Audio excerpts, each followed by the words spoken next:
So pop your guesses. Oh, you can hear, okay.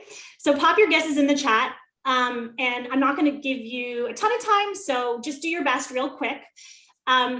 What if I told you that over half of all 9 to 12-year-olds in the US would not only recognize what's on this slide, but actually interact with what you're seeing here every single week? Okay, let me check the chat. Yes. Okay, fantastic. I see video game characters. I see Lego, question mark, Lego. I see Fortnite, close. I see Roblox from Renee Milligan. Yes, so that is correct. What you're seeing here are a bunch of skins or characters from Roblox, a gaming platform with 43.2 million daily active users. In a report from last year, I learned the stat I just shared, that over half of all kids aged 9 to 12 in the US play Roblox every week. I don't know about you, but that stat kind of blew my mind. It's basically the equivalent of a giant virtual playground that 1 in every 2 kids play at every week. I'd heard of Roblox, okay, yes, but I didn't quite understand just how popular it was, which leads me to why I'm here today. Over the next hour, I'm going to talk to you about the highly engaged platforms and online spaces right underneath our noses that audiences, and not just Gen Z audiences, are obsessed with, and the novel ways brands are showing up there. Roblox is really just the start. But first, a bit about me so you can understand what I bring to this conversation. So I'm Sara, and as the slide says, I really love to make sense of the ever-changing and yes, totally overwhelming digital landscape. So I come from a background that is a hybrid of journalist and marketer, digital marketer. I began my career as an editor and writer, first for outlets like The Economist and People magazine, and then online for Huffington Post. After that, I went on to run lifestyle partnerships at Facebook. I worked there for about 5 years, helping creators and publishers across both Facebook and Instagram use tools like Facebook Live and Instagram Stories and video to build their brands. 3 years ago, I launched SW Projects, where I help clients like Nike and the New York Times and many others build communities online. I also write for Harvard Business Review, among other outlets, on all things digital trends.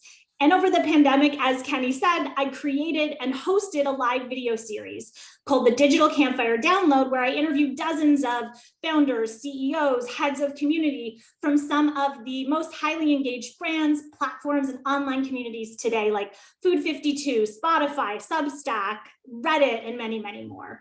So if you couldn't already tell, I really love immersing myself in the digital landscape, then bringing my journalist background to really help decode it.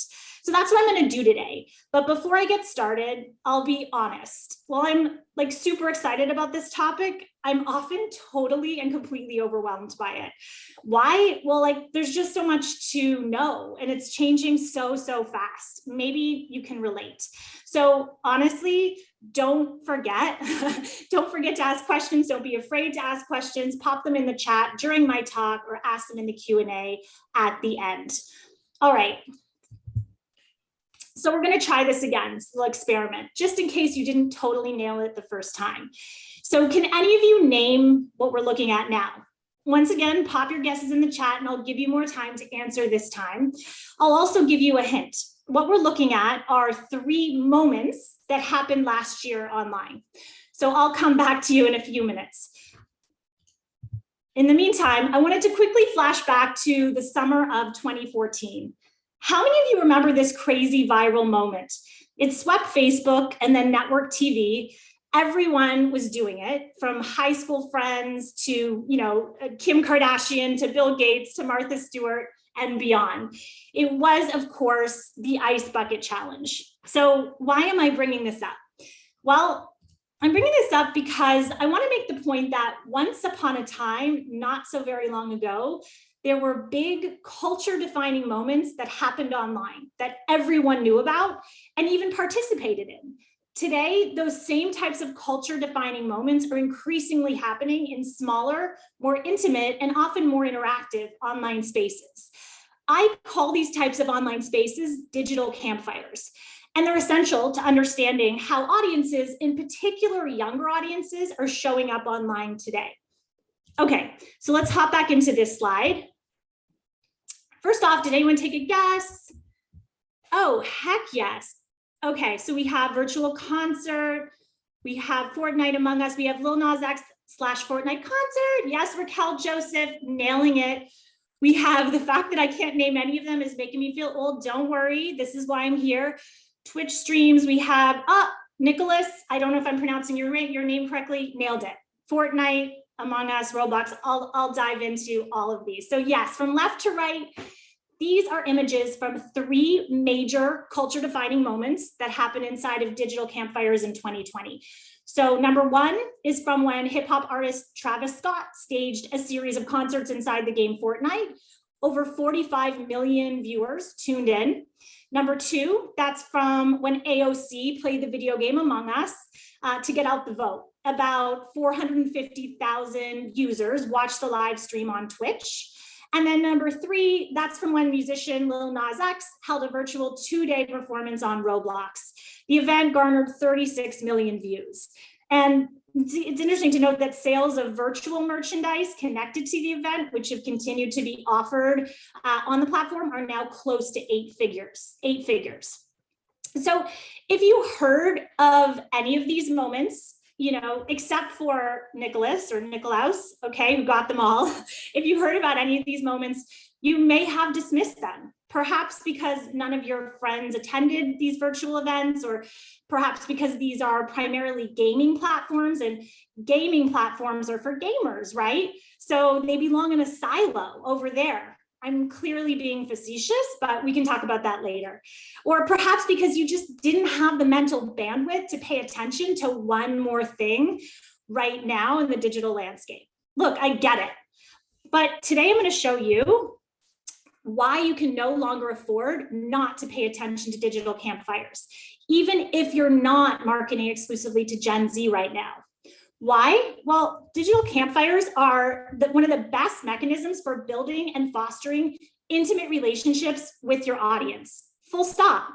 And if you're a brand or platform today, intimate connections are essential to building empathy, loyalty, and trust, which are key ingredients in driving both brand and business goals. In some cases, campfires can even mean the difference between success and failure for your entire business, meaning, your survival depends on them. But I don't want you to take my word for it. So to show you what I mean, one second. To show you what I mean, just one second. I am going to introduce you to my digital campfire formula, consisting of 3 key principles of building and tending to digital campfires, with examples of how brands are tapping into these principles to build intimacy with consumers. So before we get into that, though, I wanted to back up for just a second and say, wait, what the heck are digital campfires anyway? Because I actually haven't defined them yet. So let's define them. I define them as closed and often more private and interactive online spaces. That's platforms, forums, destinations that exist in opposition to the public-facing parts of social platforms. So I first introduced the concept in an article I wrote for Harvard Business Review in February 2020 to describe a phenomena that I've been seeing, specifically that younger audiences were somewhat in retreat from several social platforms. Where were they going instead? Well, to these smaller, more intimate online spaces. And since I believe that naming a phenomena really helps provide a framework for understanding it, I dubbed these spaces digital campfires. So here's an analogy I use to describe them in the piece that might be helpful to you in wrapping your head around the concept. And yes, I'm well aware that it's a little bit weird to be quoting myself, but hey, I find this to be really helpful. So I said, if social media can feel like a crowded airport terminal where everyone's allowed, but no one feels particularly excited to be there, digital campfires offer a more intimate oasis where smaller groups of people are excited to gather around shared interests, messaging, or experiences. So in the piece, I break down the 3 types of campfires. I break the campfire platforms into 3 types based on the primary reason people are gathering there: to private message one another, to connect to a micro community, or to participate in a shared experience. Sometimes it's a combination of all 3. I'll go through each of them now. So the first, private messaging campfires. That's where private or small group messaging, usually but not always with one's real life friends, is the primary purpose for gathering. So examples here might be Snapchat, WhatsApp, the texting platform Community, which a lot of influencers are now leveraging to text with their audiences. Okay, next up are micro community campfires. These are primarily interactive, private or semi-private forums where people gather around interests, beliefs, or passions. They can also include platforms where distinct subcultures thrive. So examples of micro community platforms include Discord, Slack, or Clubhouse, among others. These are just wanted to give 3 examples in each category.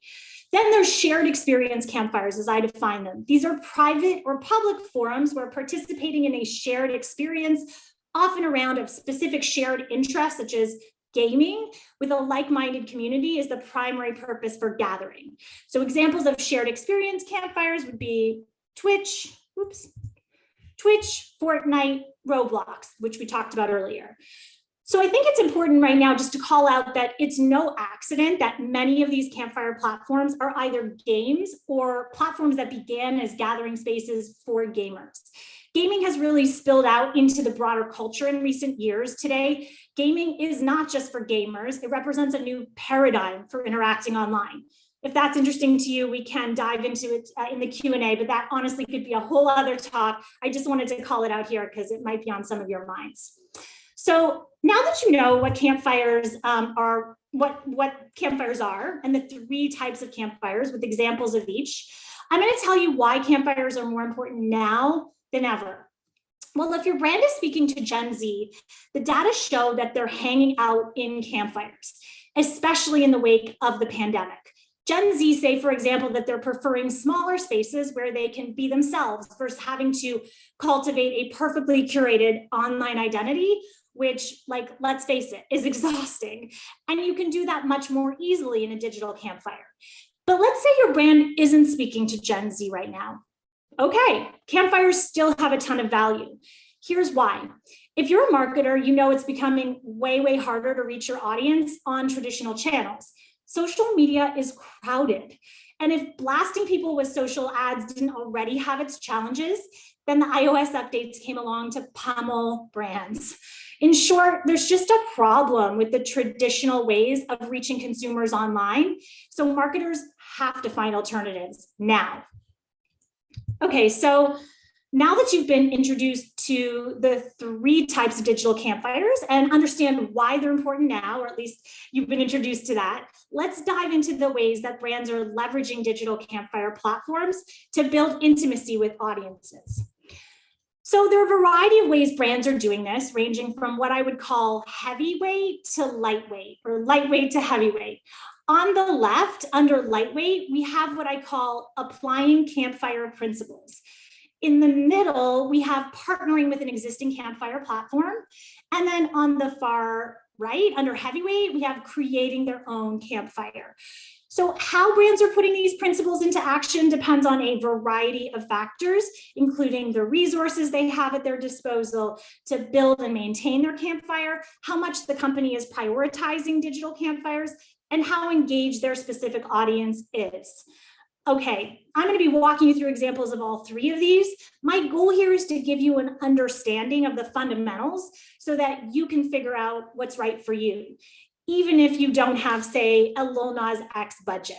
So to help bring some focus to these examples, I'll be dividing the brands I talk about into categories that illustrate 3 key principles of building and tending to any campfire, essentially my digital campfire formula. These principles are: think small, put your people first, and fan the flames of trust. For every principle, I'm going to explain what it means, share a basic framework for understanding it, and then provide 2 examples of how brands are leveraging this principle. Okay, so let's dive in. Digital campfire principle number 1, think small. So what do I mean by this? What the heck do I mean? I mean that a digital campfire is not for everyone.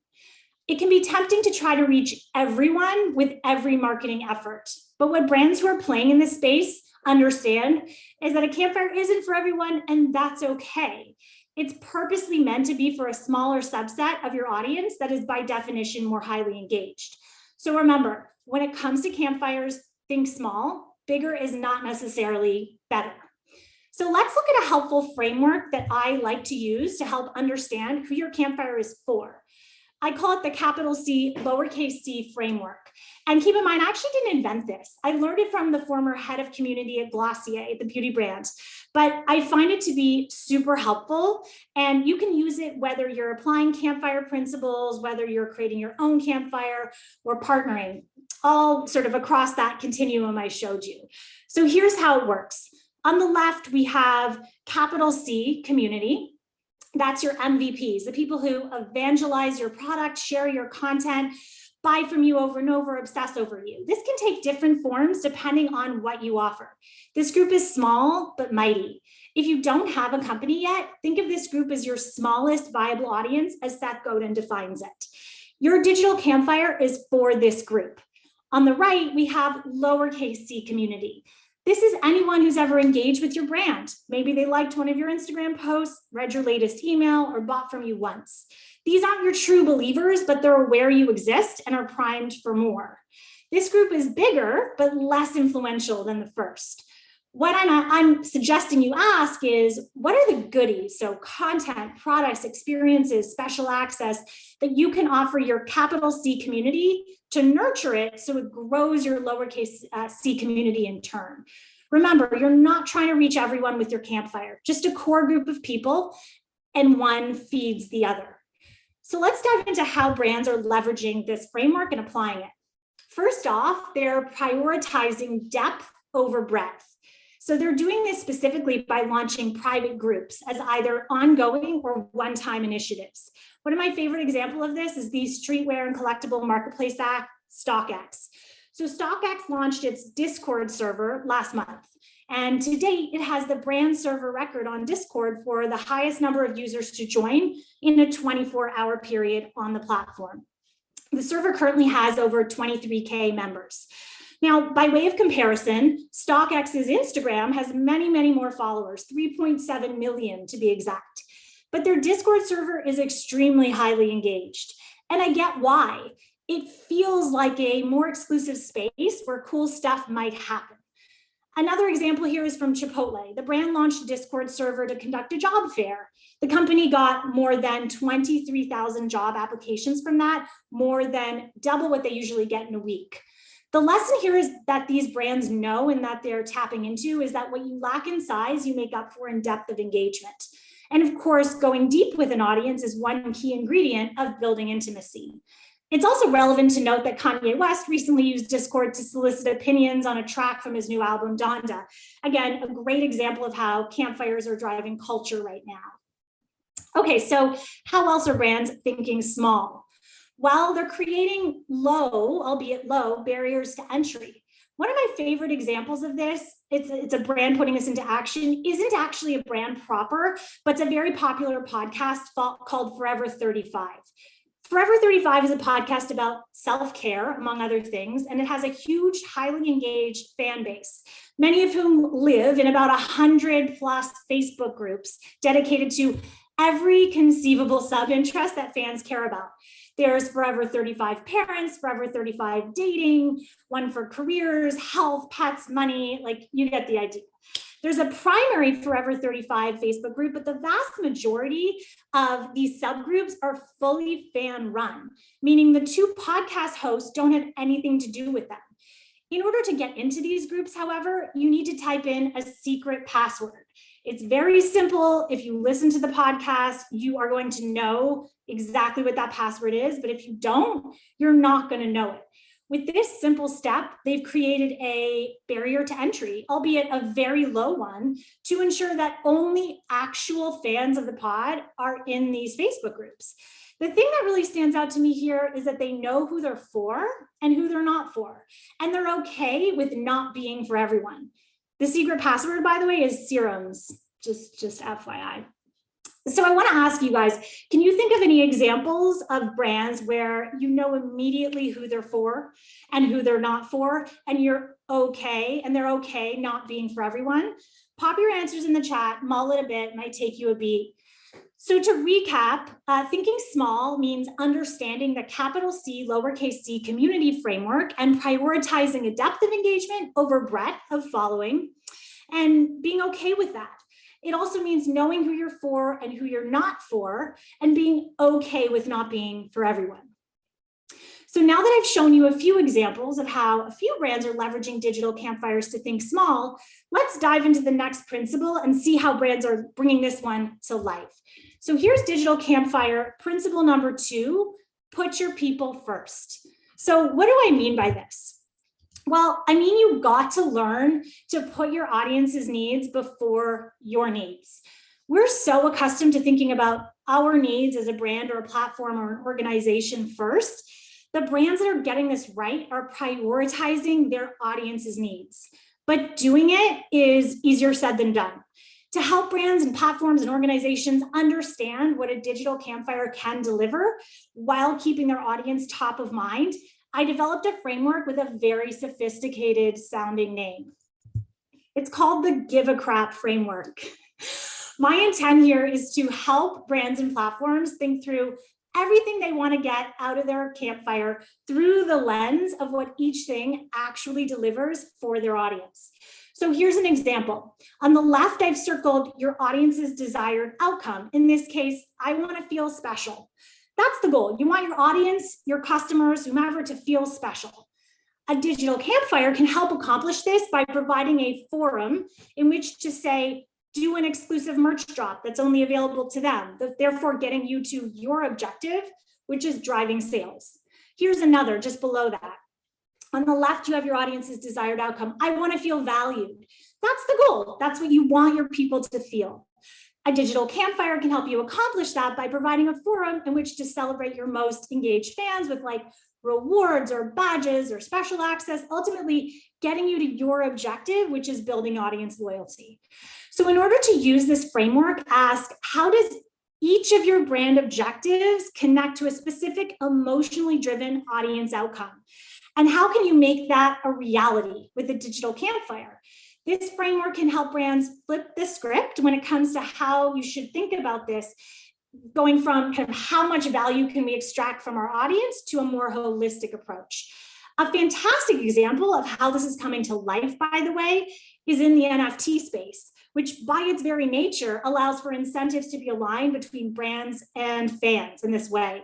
The way campfire principles are really showing up in the universe of crypto and NFTs could be its own presentation like gaming. So I'm not going to dive too much into that, but if you're interested in this space, check out some of the ways that brands like Coca-Cola or Rebecca Minkoff or the NBA have been experimenting with NFTs as a place to start.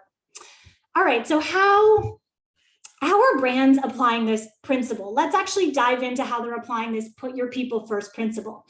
Well, they're listening, like really listening. At the start of the pandemic, Airbnb held a ton of listening sessions, essentially Zoom calls, with a lot of their most engaged hosts. A former Airbnb staffer who worked in their community team told me things were changing so rapidly and we needed to make sure the hosts were being heard. What came out of those listening sessions with their most engaged hosts? Airbnb experiences. Of course, the idea of Airbnb during a virtual experiences offering kind of seems obvious now, but at the time it wasn't. It was because we know our most engaged hosts, who they are, where they are, that this worked and worked so quickly, she said. So that's a great example of how a brand put their people first by listening to their people. Okay, so how else are brands applying this put your people first principle?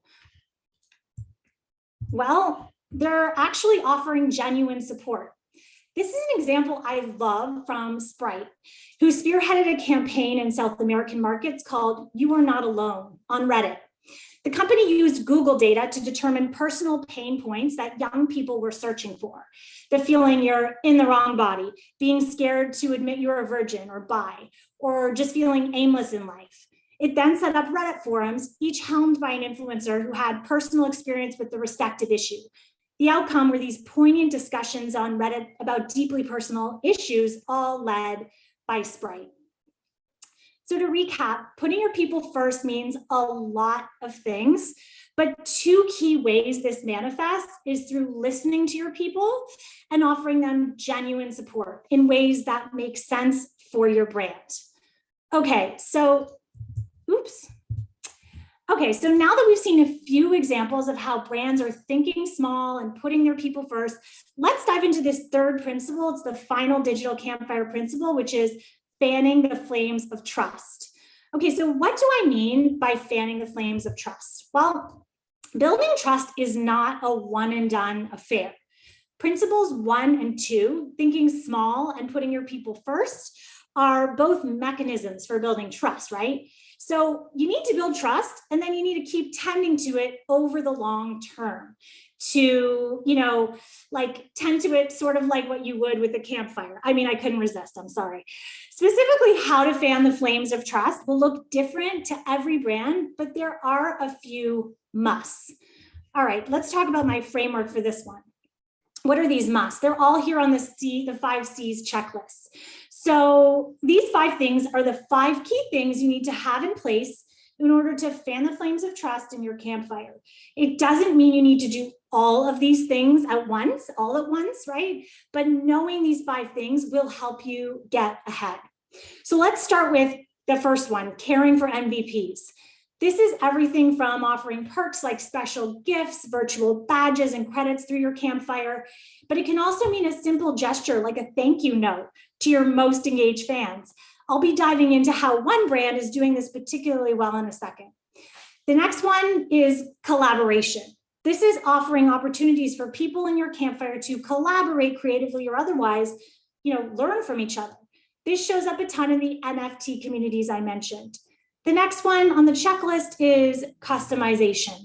So this is offering customized products, services, and experiences inside your campfire. I'll touch on a great example of a brand doing this in a moment. The next one down is content moderation. This one is extremely important, having great moderation inside your campfire. This can just mean having an actual moderator. It can mean having just basic rules that people abide by that are forced in some way. Remember, you're creating an intimate environment, and intimate environments have boundaries, clear guidelines for what is okay and what is not okay that help establish trust. This is especially important if you're asking people to make themselves vulnerable inside your campfire. And then finally, there's consistency. You can do all of this, but if you don't keep showing up over and over again, like any relationship, all of what you do will be for naught. So right now I'm going to show you how 2 brands are applying this to of these 5 C's, customization and caring for MVPs to fan the flames of trust. So one of my favorite examples of how brands are applying this principle is from Epic Games Fortnite, which came up in the presentation earlier. That's a platform that's basically writing the book on building trust via digital campfires by offering a totally customized, one-of-a-kind products and experiences on the platform. Fortnite's a great example of a shared experience campfire. Its main draw is its entertainment value, but the stickiness comes from the community and the sense of excitement that forms around the shared interest of playing the game. Fortnite's been called a de facto social network, thanks to the role that it plays in the lives of its players. I mean, half of teens say they use it to keep up with their friends, many of whom they've never actually met in person, with most spending 6 to 10 hours each week on the platform. Those numbers might have gone up. I checked those last year. Earlier this year, Fortnite worked with LeBron James to design multiple outfits and gear, or skins, that players could use in the game as part of its Icon series, which features many other prominent athletes and characters from movies and shows. Players could adjust a slider to access more than 20 variations on the LeBron outfit, so they could have a totally personalized and highly custom experience that was not accessible anywhere else. So you guys feel free to ask questions at the end, and I can answer all of those. You can still ask them throughout, but I'll try to get to as many as possible at the end. So another example of how brands are really fanning the flames of trust is from Spotify. a platform that really leans into caring for its MVPs. Has anyone ever heard of the Spotify Rockstars program? You can pop a yes or no in the chat. I hadn't heard of it until I started doing a little digging, but it's a dedicated program for about 50 Spotify superfans from 15 countries that I think of as a kind of ambassador program on steroids. I can see the chat, most people is saying, no, no, no. Yeah, it's very under the radar. But Rockstars answers questions in the Spotify community, so within the Spotify community forum. They respond to brand mentions on Twitter, they flag potential live issues, they ID customer knowledge gaps and pain points, and a lot more. It's a tiny group, but they're responsible for doing a lot.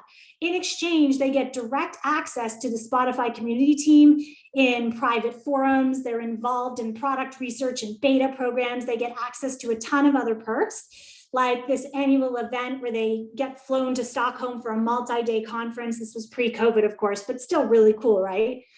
So it's a great example of how the platform is caring for its MVPs, in this case, rewarding them with a ton of goodies and access. I actually interviewed somebody on the Spotify team in one of my episodes of my show, and she really went deep on that. If you're interested, I can pop that into the chat afterwards. So to recap, fan the flames of trust means doing things that maintain trust over the long term. Customized products and experiences, as well as caring for your MVPs, are just two ways that brands are doing that. But there are many, many, many more. Okay, so I've shown you a bunch of examples of how brands are bringing these three principles, thinking small, putting their people first, and fanning the flames of trust to life. But I wanted to take a minute to ask, what's at stake if you don't build a digital campfire? Well, I'll say that I said this earlier and I'll say it again, your survival.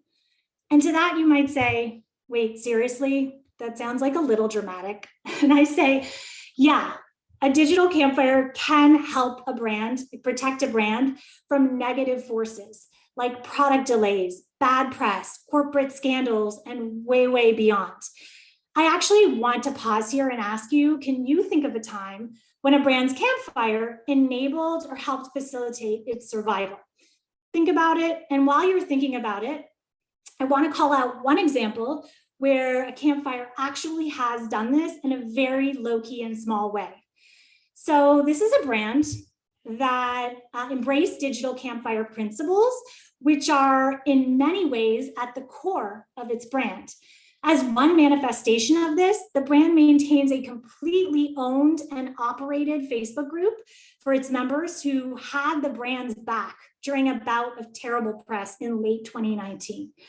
Does anyone know what brand this is? Any guesses? Pop your answers in the chat. I will give you a hint. Okay, hint, hint, hint. Well, it's more than a hint.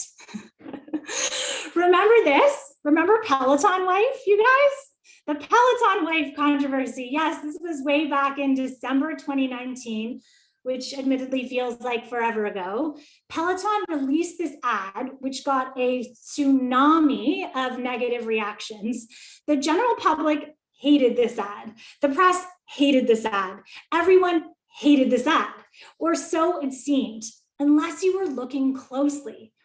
Peloton runs a Facebook group with nearly 500,000 people in it. This group of nearly 500,000 people post about a variety of deeply, deeply personal topics that go far, far beyond the topic of Peloton. In fact, they often don't even touch on Peloton. I saw a woman post in there the other day about the death of her husband. Talk about a brand facilitating intimacy. During the week the Peloton wife ad hit, there were posts like this from a member named Melissa. Oops, sorry guys. So she said, with all the negative backlash Peloton's receiving, I can't help but share a bit of positivity and love. This thing called a Peloton is so much more than a bike and offers more than any one person could ever do in a single day for their overall well-being. It's life-changing. It's absolutely transformed my life for the better. I will be grateful, appreciative, and thankful for the creators and community of Peloton always and forever. This was the week. I blurted out because this is a private Facebook post in a group, but that's the post, and she went deep, right? That was just one paragraph from that long post. Then there was this other one. I mean, there was multiple posts. This one's from somebody named Mary. She said, I just watched the Peloton ad. Here's my take on it. There could be so many reasons why the Peloton changed her life. Just pick a story, any story from this member page. Just a few reasons to consider: depression, a traumatic event in her life, a multitude of illnesses. Yeah, she looks like she has her shit together, but that's not the whole story. I challenge members to post their answer in the chat, in the question, why do you ride? So you see that underneath, she has all of these different people commenting. There's like hundreds of responses answering that call with deeply personal answers. Things like, I ride to control my anxiety. I ride to deal with the grief over losing my mom. I ride because I almost died and Peloton saved my life. Like, I'm getting chills reading these, and I've read this many times. In other words, as bad press ricocheted around the world, their Facebook group of nearly 500,000 members had their back. Bad press like what Peloton got can take down a company, but the goodwill generated in that group actively help drive loyalty and love for them during hard times. I'd love to talk about that case study during the chat. If anyone here is from Peloton, honestly, I think there's probably a lot more to it, but looking at it to see what their group did for them in that time, I think is really important because you really see the effect. This is just one really, really lightweight example of how a brand's campfire can help a brand weather a storm. And there are many, many more.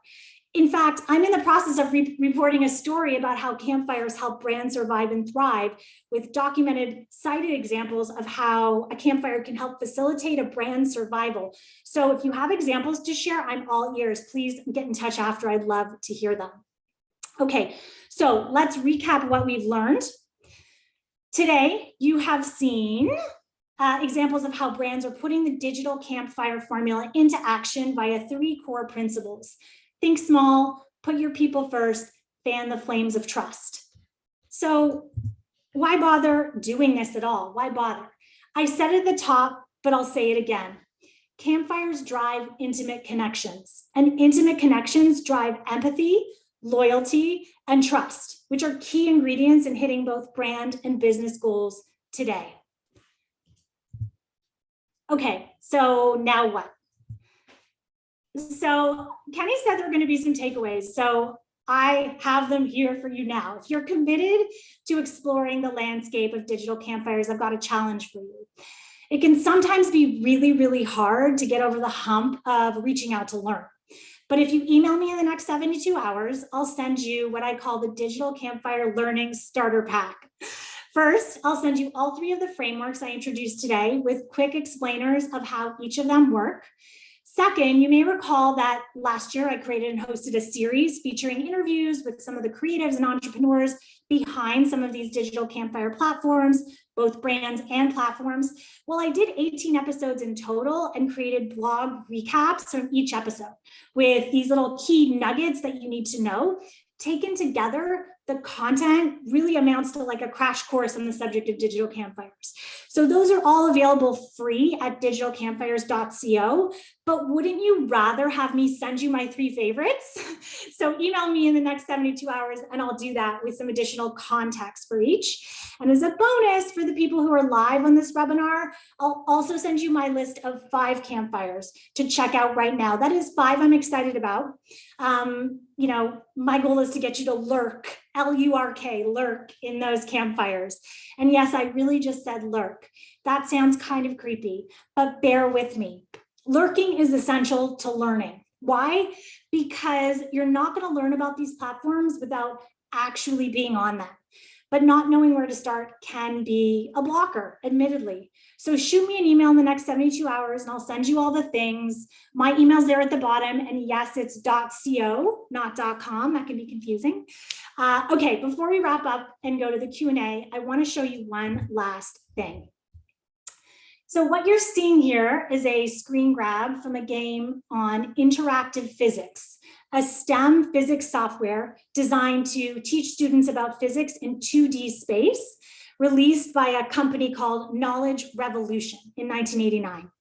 This company, this platform, was the precursor to Roblox, the company that over half of all kids aged 9 to 12 in the US play every week. Just a little reminder that those at the very start of their journey, for those at the very start of their journey, learning about digital campfires, everyone's got to start somewhere. Thank you so much. All right, let's go into the Q&A. Let's go, Sarah. Like, thank you so much for sharing your wisdom. That was awesome. Absolutely. We already do have some questions. I collected them here. Would love to just get into them. So yeah, if y'all have more questions, just pop it in the Q&A section, please.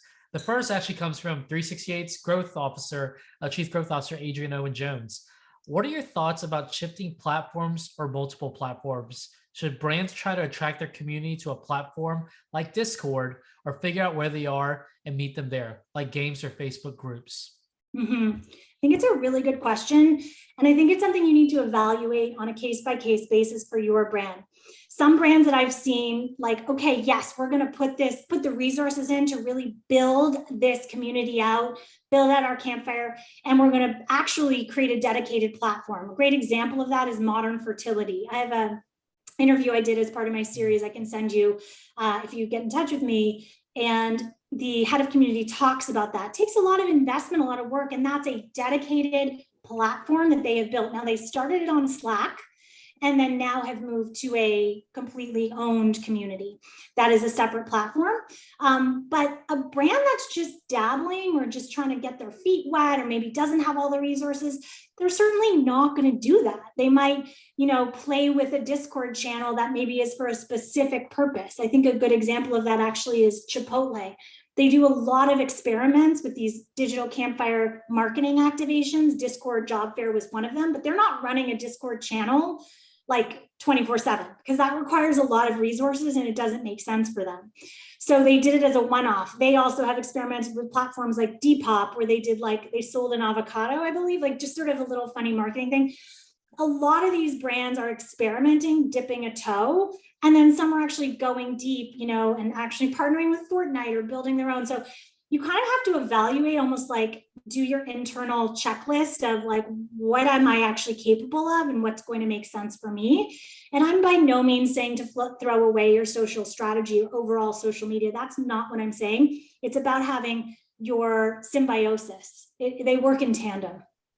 No, thank you for answering that. She actually had a follow-up question that was upvoted, which is, have you ever explored the world of guilds and MMOs? Yeah. These feel like early iterations of this. Yeah, yes, I have. Are you talking about the platform Guild, like GUI? I'm not seeing the actual question, so I'm just It's actually just like guilds, like in World of Warcraft, for example, you can organize yourself. Oh, yes.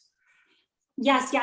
Yeah, it has a lot. I mean, honestly, it's funny because a lot of this stuff reminds me of like Web 1.0, like chat rooms, and it's actually coming back. And I think the pendulum is swinging back to sort of that early internet, creating together, learning together. And I think people are craving that after being kind of on that open tundra of social. All right, so Dane's got some questions here. Dane was the one who got, right? Was Dane no, sorry, that was the other gentleman who got the 1, 2, 3. That was Nicola. Yeah. Yes. Sorry. Yeah. Okay, Dane, go for it. Curious how traditional marketers are selling upstream to senior leadership the use of campfires as a dialogue conduit. It feels like credible campfire dialogues require a dedicated and recurring commitment of time/crew. Yes, that's very true. So I think, remember when social started and it was seen as an afterthought? Oh, we'll just get the intern to handle it. Oh, we'll just do this. I think it's kind of similar in the way I'm seeing businesses adopted. Either they get it and they put dedicated resources to it and they see their peers go for it, right? So like if you're an MBA, you're used to experimenting with, interesting marketing initiatives and you have the budget, right? So it's like, you're always at the forefront of doing things like that. I've been seeing the same brands like pop up in these campfires for a couple of years now, who are always at the forefront. If you don't have that buy-in though from the top, it can be really, really hard to see these as anything more than just a one-off marketing effort, but B, actually maintain. So it might be like, okay, cool, it's just a one moment thing. But if you're actually going to build out a strategy for the long term, yeah, you do need to have resources. And that might mean splitting social and campfires. It might be like putting everything under the same banner, but it does require upkeep and consistency. I think that was one of my 5 C's. Does that answer the question? If not, like, keep asking. We can go back and forth, because I can't like talk one-on-one to you with this format, but I can see everything you're saying. The open tundra of the internet. Yeah, it is an open tundra, right? Yeah, Dane, if you want to explain more, I can actually put you on camera over here. So just let us know. He did ask an additional question. Now I'll get to your question, Kristen.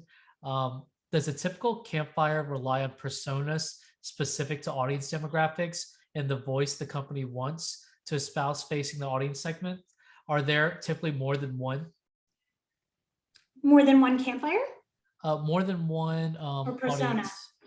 Persona. Yeah. Are there more than one persona? I'm not, just so you know, like, I don't come from a background that's like traditional marketer. I come from a journalism meets like, you know, partnerships marketing. So I might not, when you say persona, I want to make sure that I understand.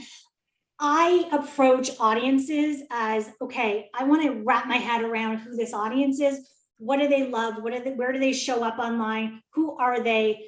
It's a real exercise in find your people. So if, you know, you're building a persona to represent who your people are that you're going after, then we're speaking the same language. I often hear the word personas in marketing speak used in ways that I just don't think is that relevant today. Like, I just don't think everyone fits into one category of like, this person, Kenny, who like lives here and he only likes this one thing. So if that's what we're talking about, I don't think that they're that valuable, but I'm all about audience research and getting super clear. I call it a find your people process. And it's really important to identifying where your people show up, because if you don't know where they already are, how can you possibly build a digital campfire that speaks to them in an authentic way on the platforms they're already showing up on? So like Forever 35, the example that I gave, like, it wouldn't have made sense at the time to build that community on Discord, like, because that's not where their audience was living and breathing. Yeah. They knew, like, Facebook, it was the right place. These people are already on Facebook. So you got to know your audience. So if that's what you're asking in your question, yes, it's very important to go deep on who your audience set is. Now, I do think, you know, I don't think you should try to do too much. So building multiple campfires, no, this is like, let's come up with one thing we can do and let's test the waters and see if that's really, if our audience is responding to that, if our core set. Does that answer your question? Yeah, we'll let Dane respond here in the comments if that's good. I'm going to take 3 more just to make sure we end right on time. Yeah. Kristen asked a question here in the chat room and also in the Q&A section about the Sprite example. Could you please explain how does the Sprite one make sense brand-wise? For Sprite, like, why would Sprite do that? Like, what is it for Sprite? Honestly, I think it makes Sprite look cool, and it makes Sprite look like they care, and it makes Sprite look like they're empathic. And it also positions their brand as one that is aligned with creators. Because remember, a key part of that example was partnering with these influencer creators in each category who like have familiarity with the topics. So they would lead these forums. So it's basically inserting Sprite into a very vulnerable and intimate conversation. And it doesn't, honestly, like, it didn't seem ham-fisted in the way that like it often can when brands try to do that. And I just thought it was a great example of aligning a brand with a conversation that is real in a way that's like very much sort of hands off. It's not like Sprite is leading forums. It's like, this is just, they kind of like set it up and then got out of the way. Yeah. Yeah. Right. We're going to go to Adam Katz here. What's up, Adam? There is a tendency because of scale, online commerce, ROI and attribution for brands to invest in digital communities at the expense of in real life community experiences. What is the online/offline dynamic for strong digital campfires? That's a good question. What are the opportunities? What are the opportunities you see for bringing online communities offline? Well, it's such a good question. So it's interesting because I've like the majority of my time studying this has been, you know, right before the pandemic and into the pandemic. So everything I do is really about online, but I think actually the Spotify example is a great one of how do those two things intersect.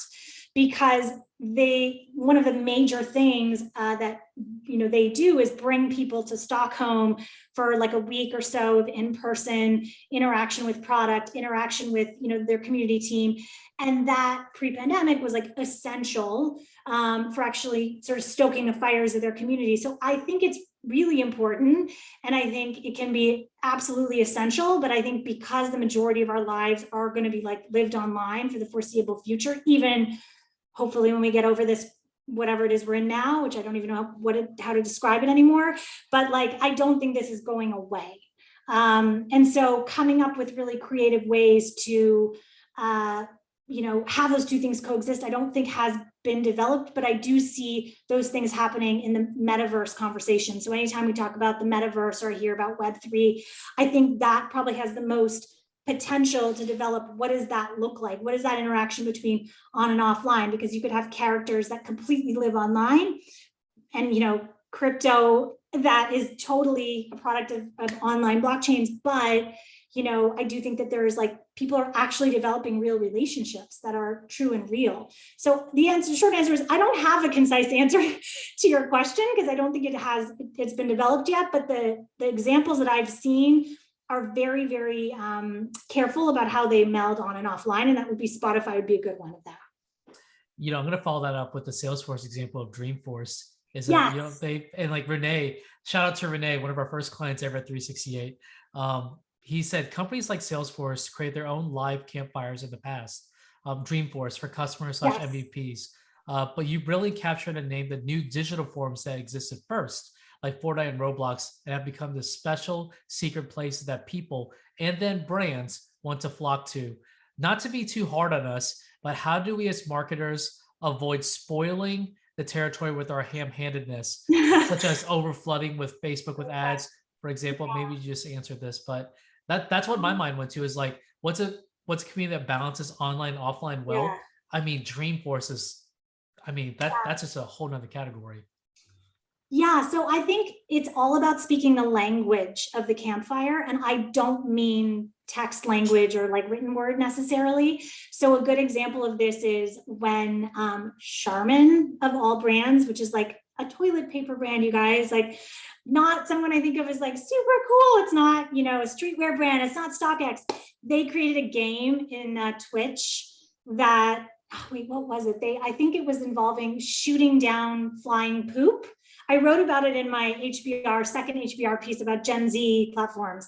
So you can go reference it there. We can pop that in the chat. But like, it was just funny, irreverent. It matched the tone of the platform.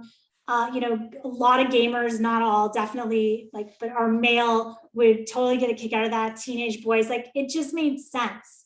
And I think you see where brands can show up is they studied the language of the platform and the tone, and they matched it. And so like figuring out how to do that is really key. I think there's so many times we're going to start to see this when it's done wrong. But I do think that was an example of where it was done right. Yeah. Well, Sarah, it's 12 o'clock Central Time now. We got to wrap. Thank y'all for all the questions. I love the energy, everybody.